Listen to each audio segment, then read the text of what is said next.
এক পোলা এক মায়ের খুব ভালোবাসে, দুনিয়ায় আর কিছু চায় না মায়া ছাড়া। আচ্ছা। কিন্তু মায়া পোলাটারে পছন্দ করে না। ওহো। অনেক চেষ্টার পর মায়া সেই পোলাটারে কইল যে ঠিক আছে, হ্যাঁ। আমি তোমারে ভালোবাসতে পারি, হ্যাঁ। আমার একটা জিনিস আইনে দিতে হবে। কি রে? পোলাটা তখন কইল যে তোমারে পাওয়ার লিগা আমি দুনিয়ার যে কোনো জায়গা থেকে যে কোনো জিনিস আইনা দিতে পারি। হ্যাঁ হ্যাঁ। মায়েরা তখন কইল তুমি তোমার মায়ের কলিজাটা আমার আইনা দাও। কি ক- কি ক- কি কি- কি- শুনোই না। কি গল্প শোনালি দিদু? পোলা তখন দৌড়াইতে দৌড়াইতে তার মায়ের কাছে গেল, হ্যাঁ মারে যা কইল হ্যাঁ মা আমি একটা মায়ের ভালোবাসছি, আমি তার ছাড়া বাঁচব না, হ্যাঁ। কিন্তু ওই মায়া আমার একটা জিনিস নিয়ে যাইতে কইছে, সেটা হলো তোমার কলিজা।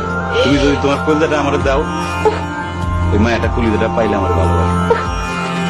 মা তখন কইল তুই আমার একমাত্র বুকের ধন, তোর সুখের জন্য আমি সবকিছু করতে পারবো।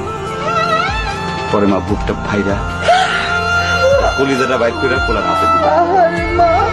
পোলাটা কলিজাটা হাতে পাইয়া যে কি খুশি মা, দৌড়াইতেছে দৌড়াইতেছে দৌড়াইতেছে, দৌড়াইতে দৌড়াইতে হঠাৎ রাস্তার মধ্যে উষ্টা খাইয়া পড়ে গেছে। হাতের কলিজাটা হাতের থেকে ছুটে রাস্তার মধ্যে পড়ছে। তখন মায়ের কলিজাটা কইতাছে ব্যথা পাইছো বাজান?